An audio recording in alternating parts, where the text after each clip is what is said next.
Okay, listen. I think you guys have finally convinced me. Welcome to Mixing Media. I'm Austin, and I felt absolutely insane after all of the predictions that I made during my Jaya arc review. But all of you guys down in the comments were saying that no, you're not overthinking things at all. You're kind of right on the money. And frankly, I didn't believe you. But now that I've actually seen Skypiea and watched some of my predictions actually come true, I'm feeling pretty good about myself. And I'm believing you guys that I'm not overthinking things and that all of these little details really do matter. But the prediction that really blew my mind the most was that when I said Jaya made me feel like the One Piece world was missing all of this history, I did not expect an entire blank century. And I have a lot of thoughts and questions about that. Rhetorical questions, please. No spoilers. So why don't you come on and take a seat at the bar and we'll get into the blank century and all of this other huge amount of lore that Skypiea has just dropped on me, and even how I have somehow convinced myself that Eneru is going to the moon. We'll get there. All while I make you a drink as white and fluffy as the clouds of the Sky Islands. But first, I actually have a question for you guys. So while I was watching Skypiea for this episode, I had somebody tell me that they thought Skypiea was really boring. And I was like, well, that's weird. I'm having the time of my life. But that made me go like, oh, is this just like a weird hot take that this person had? So I looked it up, and a lot of people actually don't like Skypiea. They think it's boring and they skip it. And that like blows my mind. I don't know what's wrong with these people. Maybe there's some of you people out there. So let me know, do you guys like Skypiea? And if you don't, tell me why. Tell me why. Little Backstreet Boys for you, you know. So Skypiea picks up where Jaya leaves off, with the crew being catapulted via geyser 7,000 meters into the air, which I looked it up, that's about 4 miles just vertically in 60 seconds for all you American viewers out there. So when the crew first arrive in the White Sea, they're met by the Sky Knight, aka Gonfall, aka God, or at least former God at that point. And he asks them something that I think is very interesting. He asks them, how did you get here? And he mentions that there is another way to Sky Island called the Mountain of High West. And so that made me think, if this cloud is like high enough in the air to be barely touching the mountaintops, could the crew use the White Sea to just travel over the red line and immediately be at Rafttail, or as you guys have, some of you have said, it's called Laughtail actually, at the end of the Grand Line. And then you're just there. Mission accomplished. And I also started thinking, you know, there is a really tall mountain that is west of where they are, and it's Reverse Mountain. So is the Mountain of High West and Reverse Mountain the same? Could they have just launched off Reverse Mountain and landed right onto a Cumuloregalis cloud? Maybe, maybe not. Maybe this mountain doesn't matter at all and it'll never be mentioned again. Who knows? So thanks to the guidance of Gonfall, the crew head to Angel Island, which again makes me wonder, are the Skypieans angels? Like, what are they? They have angel wings, they live on Angel Island, but then they also have alien antennas. So I guess they could be human, angel, or alien. But then again, also, the Shandorians have angel wings. Wings that I never once see them use the entire arc. They, instead of flying everywhere, which would make life so much easier, they're just like moving around on little cloud roller skates. So are they human? Like, did all the humans used to have angel wings? Or are none of these people human? I don't know. I have no idea. But something that I do know that I only realized in hindsight is that Oda was already foreshadowing the sort of cruelty and evilness of Eneru all the way back when they first passed through that immigration gate, the Heaven's Gate. So the gate guarding grandma tells the crew that they have to pay an exorbitant amount of extols, which is the currency of Skypiea, even complete with exchange rate. Like, Oda is thorough on this stuff. And obviously, the crew doesn't have the money to pay that, so they're like, well, what's gonna happen if we just sneak on in? And she says, nothing. And I think that that is an order directly from Eneru to let people enter illegally. Because once they're illegally in Skypiea, one of two things can happen. Either they head directly for the upper yard and just get hunted down for blood sport by Eneru or his high priest just for his own sick amusement, or they stumble upon Angel Island and one of the Skypiean people, and they are forced to report the illegal immigrants, solidifying their subservience to Eneru and pushing them deeper into this fear-driven loyalty that Eneru forces them to have. And even then, after the Skypieans report them, they still end up in the upper yard getting hunted for blood sport anyway. But more on Eneru later. So Paglia explains to the crew that everything in the Sky Islands is made of clouds, and there are 3 types of clouds. There's sea clouds, island clouds, and then from the island clouds you can get man-made clouds. And their fluffy, cloud-based society is run on a unique form of technology called dials that I think is somehow made from shellfish. I don't fully understand that, but I do think the dials are super cool. Like, they would be such a useful technology to bring back to the Blue Sea, and so I'm really hoping they stick around. Like, obviously Usopp could make good use of those, but just imagine what, he could do for Nami if he integrated some of them into her climb attack. So then Paglia starts explaining where Cumuloregalis clouds come from, and that just like, that flew straight over my head. And I gotta read this to even get this out. So they come from sea prism stone that gets erupted from volcanoes, and from this stone emerges carnelian particles called pyrobrines that ascend to the sky and create the clouds that we know and love, that we call home. I don't know what carnelian particles are, I don't know what pyrobrines are, but I feel like they might be important because Oda doesn't usually just info dump like this for no reason. You can trust me, I've watched 5% of the show.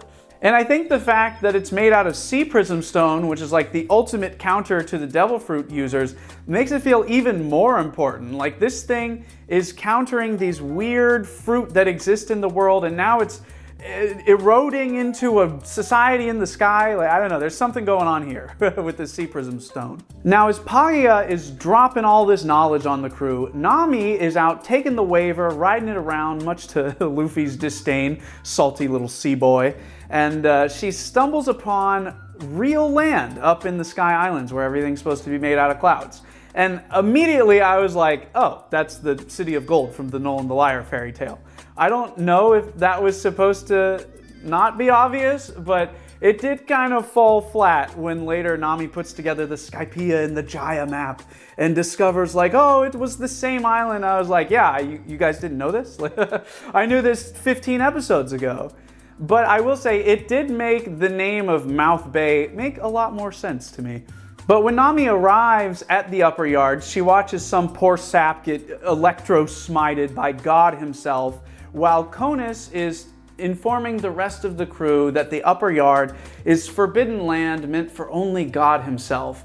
And then the way that the crew reacts to that, I find very interesting, because when Conus brings up the concept of God, they all are very familiar with it. I think Chopper even says, "You mean the God? The same one from all the old stories? And he actually lives on the island next door to you?" And then way later, like right at the end of the arc, Robin, when she's reading the Poneglyph, starts talking about the god Poseidon. And I gotta say, Poseidon would be a very fitting god for a world that's like 90% water. And between that and Eneru talking about all of the different devil fruit classifications, it got me started thinking that all the pieces for a creation story are here. You have a god and a forbidden fruit. It's like the story of Adam and Eve. And when Adam and Eve do eat the forbidden fruit in the Garden of Eden, they get punished for it. And what would be a fitting punishment in a world that, again, is 90% water?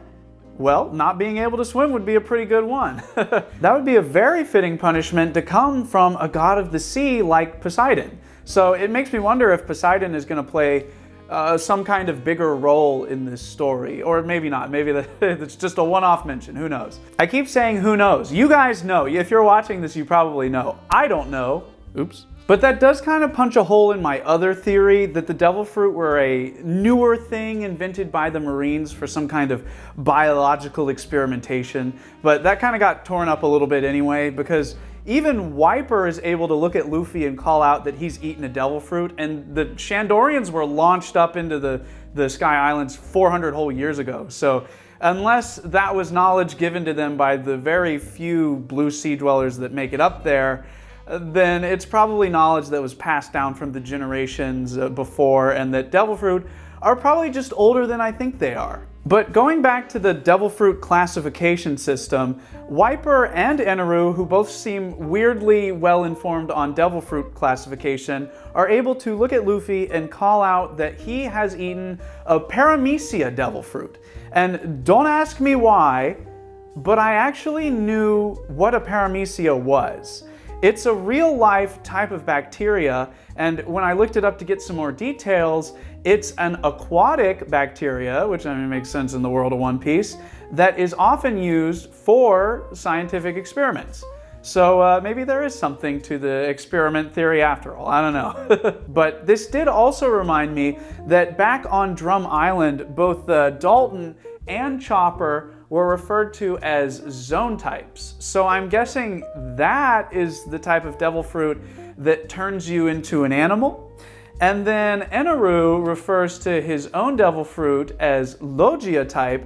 And you know, I'm really just going off a sample size of one here, him, but I wonder if that's kind of the most base elemental type of devil fruit, maybe? So since I'm already talking so much about Eneru, why don't we go ahead and get to him?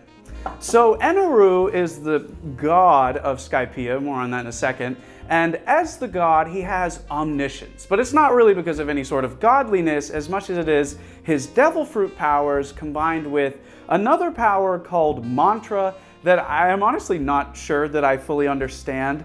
So he does kind of explain it a little bit to Nami about how it's not necessarily like super precise, but you can use it to sense people's presences and kind of see the future in a battle to dodge a move or something like that. But it also doesn't seem perfect. Like, it seems like something that you have to be really focused to use, because in the battles with the people with mantra, of which there are actually quite a few people who can use mantra, when they start struggling, when they kind of get on the back foot, they lose their focus and they can't predict the other person's moves anymore. It's like they lose the meditative state required to use mantra, which I think would make a lot of sense, because mantra is literally like something that you would chant to yourself in order to get into a meditative state. But I am hoping that since we see that Eneru survives and rides off into the moonlight, that when he inevitably comes back, maybe we'll learn more about mantra. Either that or it's like, it seems so strong, like so overpowered. I wonder if Oda is just going to be like, forget about that. Let's forget I did that and move on. But as for Eneru's devil fruit powers, he ate the rumble fruit and became lightning incarnate. So fittingly, he's based on the Shinto and Buddhist thunder god Raijin. And it's funny, the way I actually found this out is because when I saw Eneru, I was like, oh, he looks a lot like the Pokemon Thundurus. I think it was like 4th or 5th gen Pokemon if you ever played those games. But so I Googled what Thundurus was based on, because I wasn't about to Google what Eneru was based on and get spoiled by God knows what. And what I found was a photo of Raijin who actually looks even more like Eneru than Thundurus did. But learning that Eneru was actually based on a Buddhist god made his like giga earlobes make a lot more sense, because that's actually a very common feature of the Buddha. And as for his Shinto origins, which if you're not familiar with Shinto, it's like an old Japanese religion. This is shown in how he refers to his priests of the upper yard as Shinkan, which is a type of Shinto priest.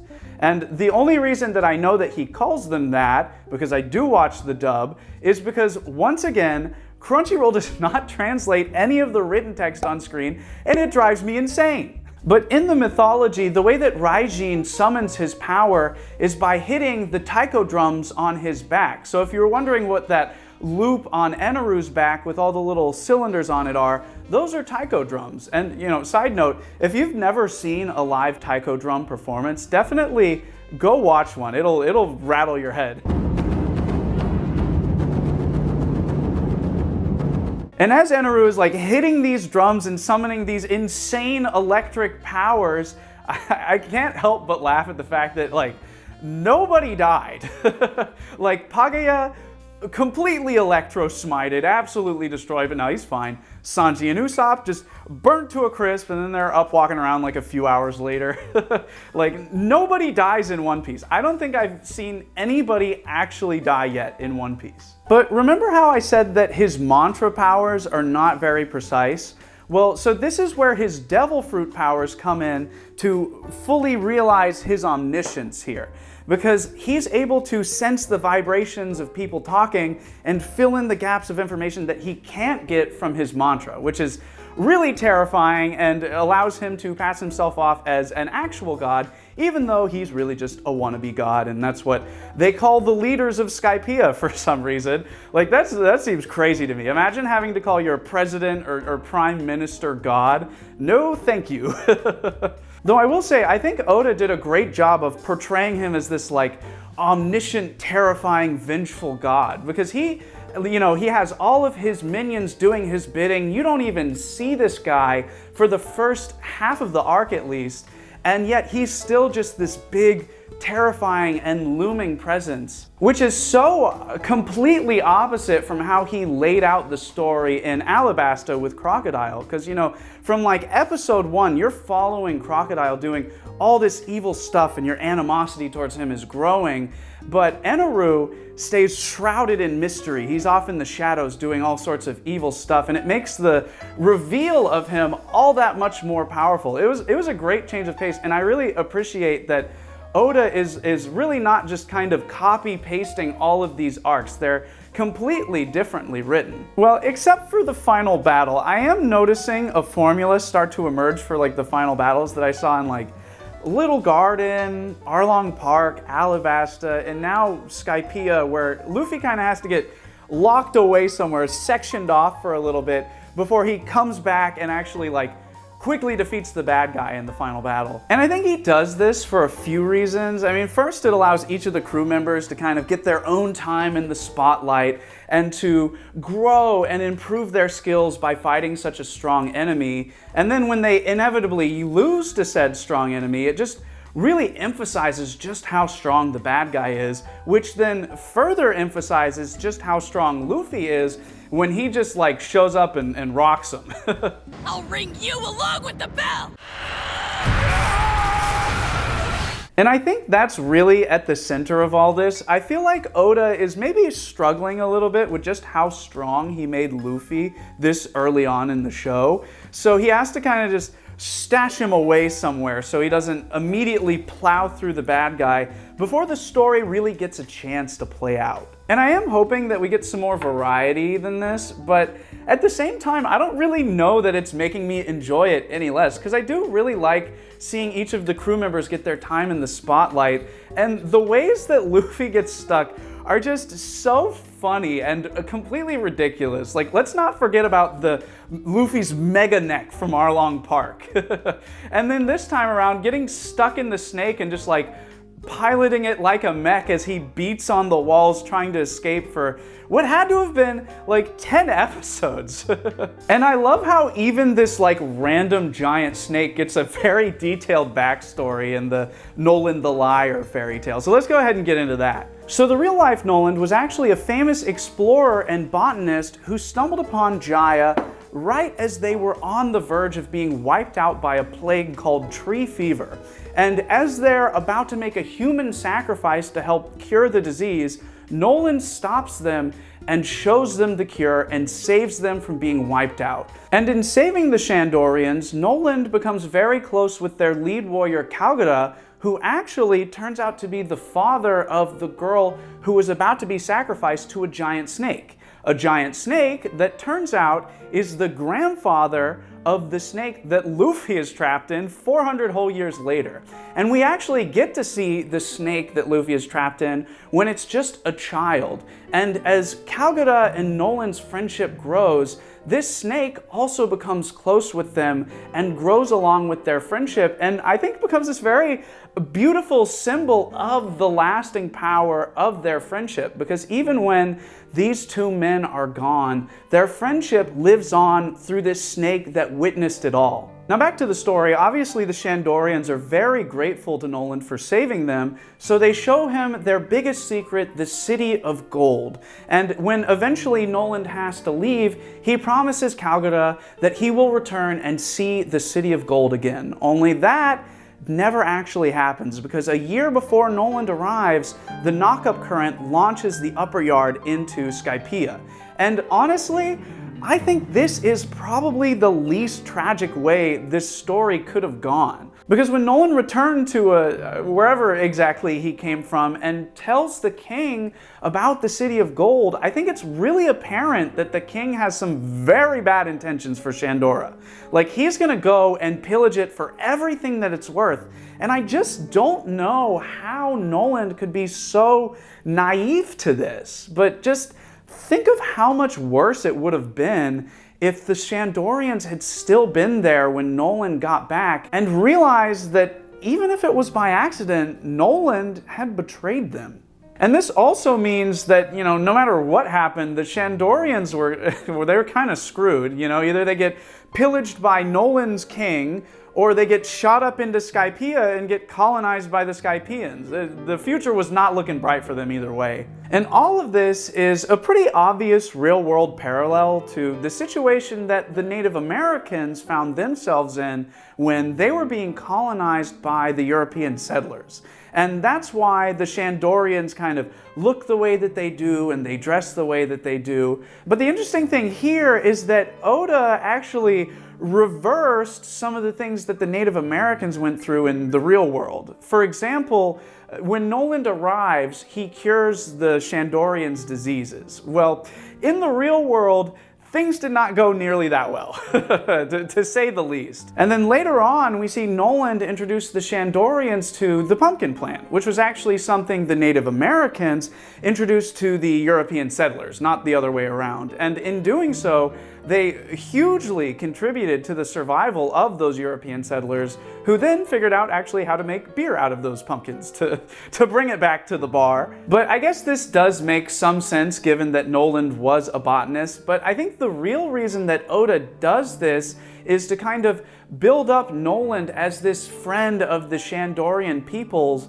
so that he can then act as like this symbol of hope for them once they're launched into Skypiea. You know, the only reason that they fight so hard to survive is because they hold out hope that Noland will find them up there in the Sky Islands and come bring them back to the Blue Sea. All while, you know, unbeknownst to them, Noland is about to be wrongfully executed, so he can never actually come and search for them or save them. And this just adds this whole other bittersweet level to this story that I really love. Like, this thing, I felt this story, man.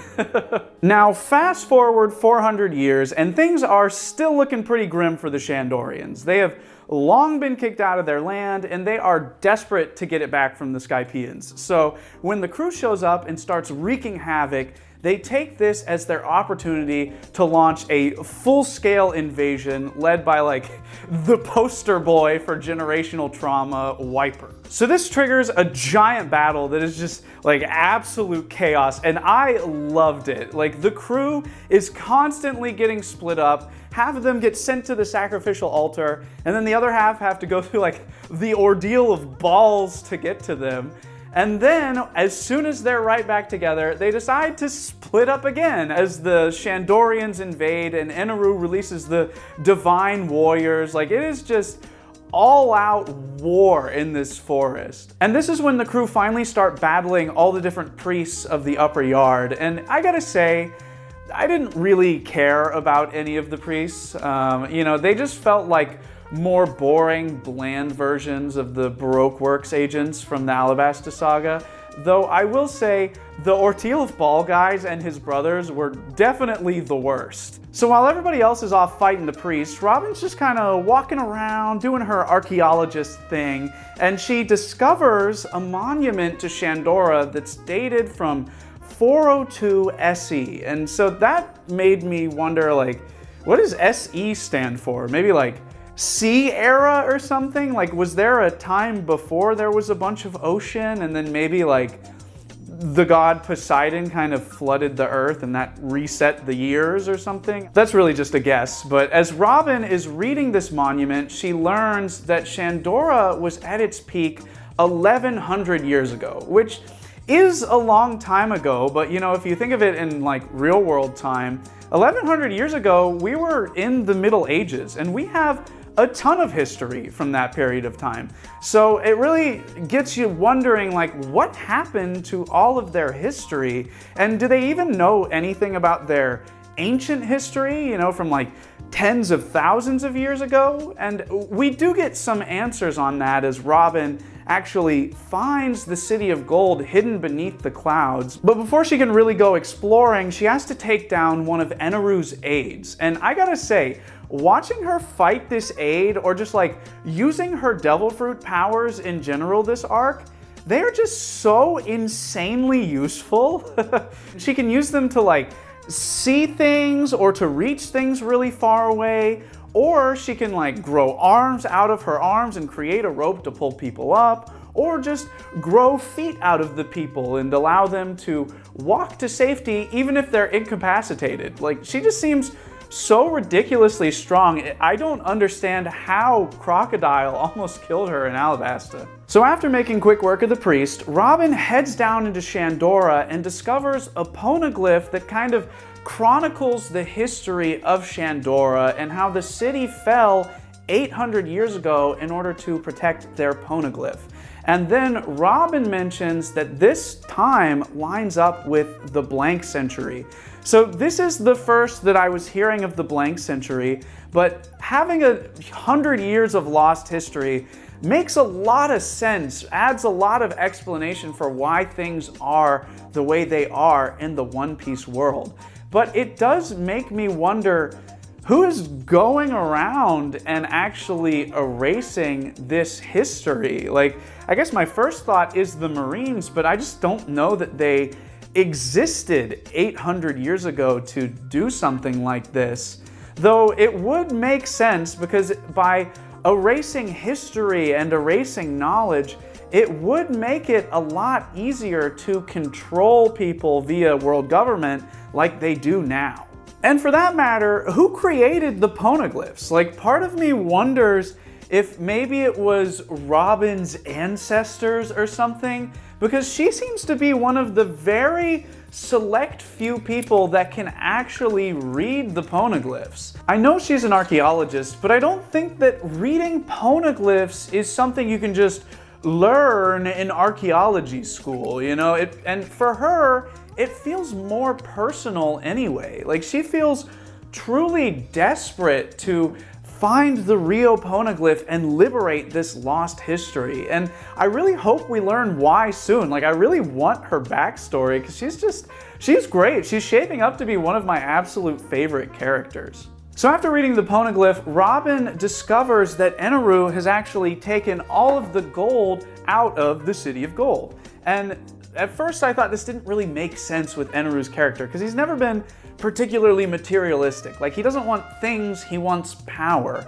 And then they reveal that he used the gold to create the Arc Maxim, where he has set it up so that the gold allows him to conduct his electricity through the whole boat and run the whole thing purely off of automation, which is just so cool. I love that ship. And it always surprises me how much like disparity there is in the technology of the One Piece world. Like, some of these people barely have electricity, and then you have Eneru over here creating a gold electrical driven automated arc. And you know, that arc also adds even more to kind of the biblical subtext that I talked about earlier with the devil fruit and the story of Adam and Eve. Now, the reason that Eneru has built the Arc Maxim is so that while he sends Skypiea and all of the Skypieans crumbling down to the Blue Sea, killing millions in the process, he can just sail safely off to endless Vearth. And so Vearth is also what the Skypieans and the Shandorians call the land that gets blasted up into the Sky Islands from the Blue Sea. So that makes me wonder, like, is the One Piece world called Vearth? You know, in the same way you could scoop up a handful of dirt and refer to it as Earth, are they just doing that here and they live on planet Vearth? And I have a lot of questions about endless Vearth, such as, where is it? Because Eneru says it's high up in the sky, but they're already 10,000 meters in the air. So like, are they going to space? Is Eneru launching himself into space? And honestly, I think he might be, because at the end of the arc, you see that he's revealed to have survived and he's flying the ship off to Endless Vearth and he's heading straight for the moon. And then this got me thinking that, well, I guess the moon does match his description of Endless Vearth as a place with land as far as the eye can see and no water, which also got me thinking that the other thing that he knows about Endless Vearth, who somebody on his home island told him, I don't know who's feeding him all this information about Endless Vearth, but that might be an important person. And what they told him was that Endless Vearth is the home of God. So maybe Eneru is heading to the moon and he's gonna find God living there. Maybe Poseidon. Maybe Poseidon's living on the moon. And yeah, so this is what happens when you guys give me free rein to just overthink things. I end up at, God is an alien living on the moon.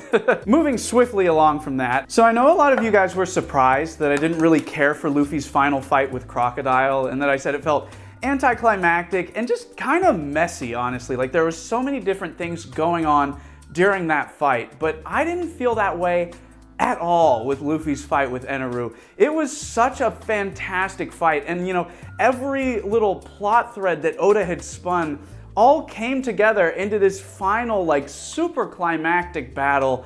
And I think the most satisfying part of all of this is that Eneru basically defeated himself. The whole reason that Luffy even won that fight is because of that giant gold ball that Eneru put around Luffy's wrist to just kind of get rid of him, just push him out of the way, which really speaks to how arrogant he is, because he did this even after realizing that Luffy is his natural enemy. Like, he is electric, Luffy is rubber. But Eneru is just so full of himself, he couldn't be bothered to see how strong Luffy actually was with his rubber powers. And quick side note on that, I didn't realize that Luffy was like literally rubber, you know? Like, I thought the devil fruit just kind of made his body stretch like rubber, but if he is immune to electricity, he must be like literally made of rubber. How did that happen? Yo ho ho, he took a bite of gum gum. But by the time that Eneru realized just how big of a mistake he had made giving Luffy a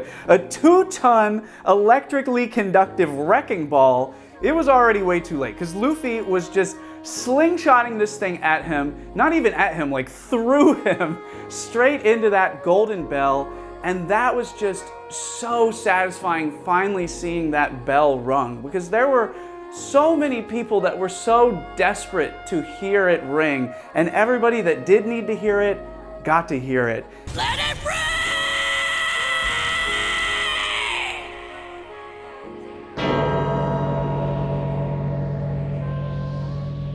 And on top of that, Cricket even gets to see Luffy's shadow projected up in the Sky Islands, and so it proves to him that his ancestor is not actually a liar. Noland was telling the truth, and there truly is a city of gold. And also proving that the giants that we saw all the way back in Jaya were not actually real, or at least they weren't real giants. They were projections of people from in the clouds, which I think it's really funny that they kind of busted that myth and then replaced it with a reality that is even more far-fetched. Like, no, there's no giant angels, but there is a city of gold that got launched into a sea in the sky where a race of angel people live. You know, normal everyday stuff.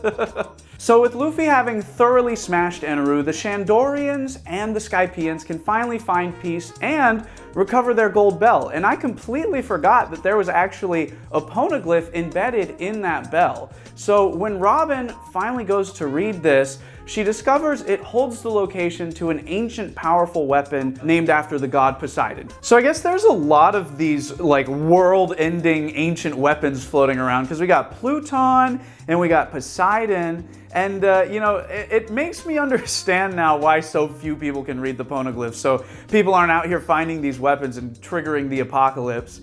Although that does also make me wonder, you know, who's the good guy and who's the bad guy here? Like, the people who created the Poneglyphs to hide away these weapons, did they create these so that people couldn't find the weapons and cause destruction?